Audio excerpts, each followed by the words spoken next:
भारत को veto power देने की डेडलाइन। यूएनएससी में भारत ने फिर काट डाला बवंडर। अगले 6 महीने में भारत को स्थायी सीट देने की बात। यूएन में भारत ने मचाकर रख दिया भारी उथल पुथल। दोस्तों, यूएनएससी में भारत अपने हक के लिए आर पार की जंग लड़ रहा है।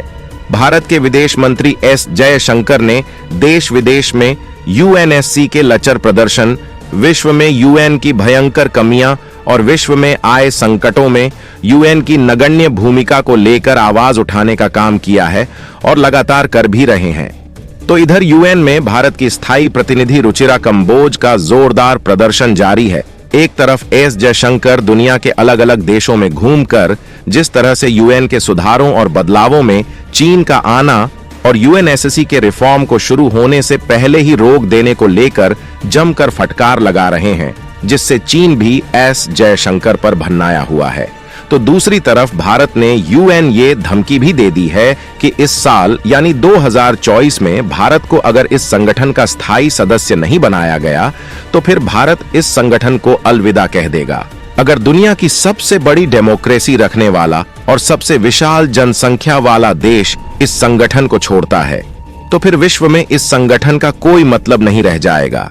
विश्व में कोई देश ना तो इस संगठन की बात मानेगा और ना ही इस संगठन के अस्थायी सदस्य देश अपनी किसी बात को मनवा पाएंगे, क्योंकि इस संगठन में सिर्फ 5 देश जो स्थायी देश हैं उनकी ही दादागिरी चलती है, जो इस संगठन का ना तो विस्तार करने देना चाहते हैं और ना ही इसमें कोई सुधार करना चाहते हैं।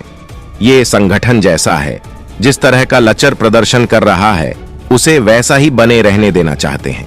यही कारण है कि ऐसे नाकारा संगठन में रहना खुद भारत भी पसंद नहीं करता है।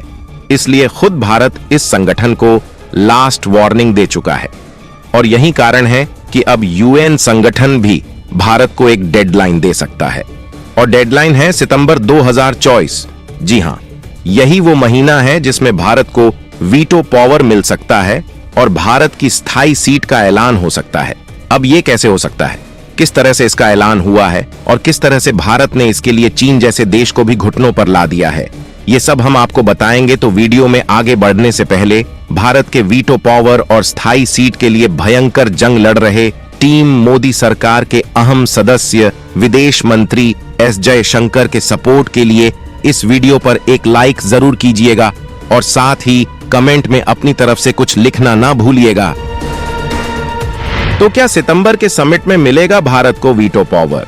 यूएन में रुचिरा कंबोज ने सुनाई जमकर खरी खरी। तो ब्रिटेन समेत कई देशों ने किया भारत का समर्थन।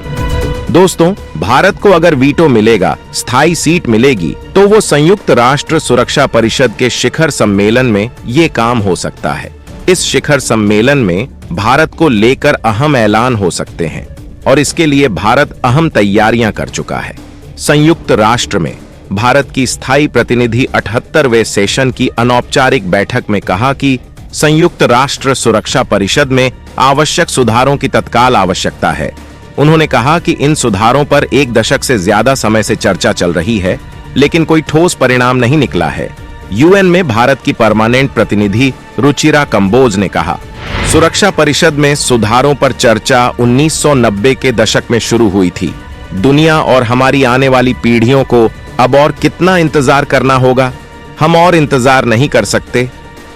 रुचिरा ने कहा कि साल 2000 में पहली बार मिलेनियल समिट में वर्ल्ड लीडर्स ने यूएनएससी में सुधार के लिए संकल्प लिया था। इस बात को करीब 25 साल बीत चुके हैं। अब भी अगर बदलाव नहीं हुए तो यूएनएससी एक ऐसा संगठन बन जाएगा जो गुमनामी की तरफ बढ़ रहा है। रुचिरा कंबोज ने सुझाव दिया कि अगले साल यूएन की 80वीं सालगिरह है और सितंबर में एक अहम शिखर सम्मेलन होने वाला है। ऐसे मौकों पर इन जरूरी सुधारों को पेश किया जाना चाहिए। भारतीय प्रतिनिधि ने कहा कि हमें अफ्रीका समेत युवा और भविष्य की पीढ़ियों की आवाज पर ध्यान देते हुए सुधार करने की जरूरत है।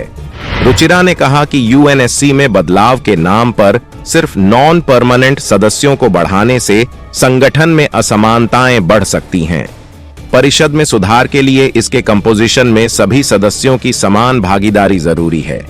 उन्होंने इस बात पर भी जोर दिया कि वीटो पावर यूएनएससी में सुधार को लेकर अड़चन डालने का काम न करे। भारत के इन सुझावों का यूएनएससी के स्थायी सदस्य ब्रिटेन ने समर्थन किया।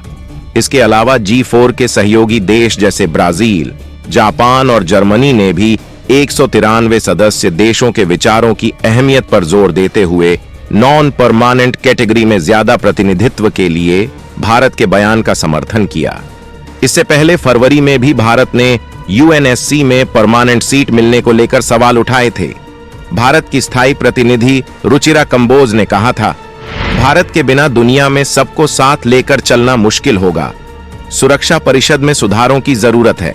कब तक 5 स्थायी सदस्यों की इच्छा यूएन के 193 सदस्य देशों की सामूहिक आवाज पर हावी होती रहेगी। वहीं सितंबर 2023 में विदेश मंत्री एस जयशंकर ने कहा था, यूएनएससी की व्यवस्था में बदलाव नहीं हुआ तो लोग बाहर समाधान ढूंढना शुरू कर देंगे। यूएनएससी ओल्ड क्लब के जैसा हो गया है। यूएनएससी में शामिल कुछ सदस्य देश अपनी पकड़ कमजोर नहीं होने देना चाहते हैं। क्लब के मेंबर नहीं चाहते कि उनके कामों पर कोई सवाल खड़ा करे। बिना किसी सुधार के संयुक्त राष्ट्र का प्रभाव कम होता जा रहा है। भारत को इसी साल पक्का मिल सकती है स्थायी सीट। स्थायी सीट होने के लिए सभी शर्तें पूरी कर रहा है भारत। दोस्तों, चीन भी इस बार भारत के रास्ते का रोड़ा नहीं बन पाएगा और इसी साल संयुक्त राष्ट्र सुरक्षा परिषद के शिखर सम्मेलन में भारत को वीटो पावर स्थायी सीट दी सकती है। कारण यह है कि भारत इसकी सारी शर्तें पूरी कर रहा है। अगर फिर भी भारत को स्थायी सीट नहीं मिलती है तो फिर भारत G4 देश की तरफ रुख करेगा, जिसमें ब्राजील, जर्मनी, भारत और जापान शामिल हैं। भारत की बात मानी जाती है तो फिर हो सकता है इन चारों देशों को ही स्थायी सीट मिल जाए। पहले आप ये जान लीजिए कि भारत किस तरह से इस संगठन की सारी शर्तें पूरी करता है। भारत यूएनएससी में 6ठी परमानेंट सीट का सबसे मजबूत दावेदार। दुनिया की 17% आबादी भारत में रहती है।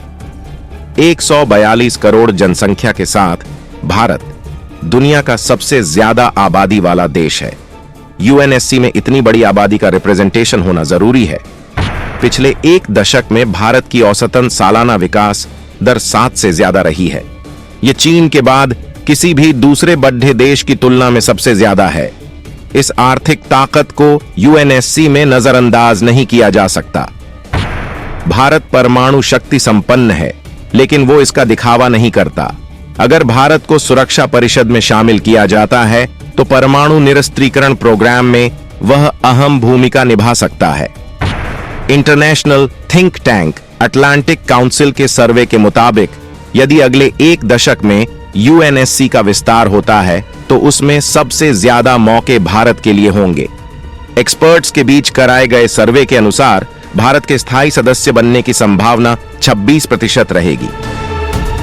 दोस्तों, आपको बता दें कि संयुक्त राष्ट्र सुरक्षा परिषद यानी यूएनएससी संयुक्त राष्ट्र के 6 प्रमुख अंगों में से एक है। यह यूएन की सबसे पावरफुल संस्था है। इस पर अंतर्राष्ट्रीय शांति और सुरक्षा सुनिश्चित करने और संयुक्त राष्ट्र चार्टर में किसी भी बदलाव को मंजूरी देने की जिम्मेदारी है। कुछ मामलों में यूएनएससी अंतर्राष्ट्रीय शांति और सुरक्षा को बनाए रखने या बहाल करने के लिए प्रतिबंध लगाने या बल उपयोग करने का सहारा ले सकती है। यानी अगर भारत भी यूएनएससी का परमानेंट मेंबर बन गया तो दुनिया के किसी भी बड़े मसले पर उसकी सहमति जरूरी होगी।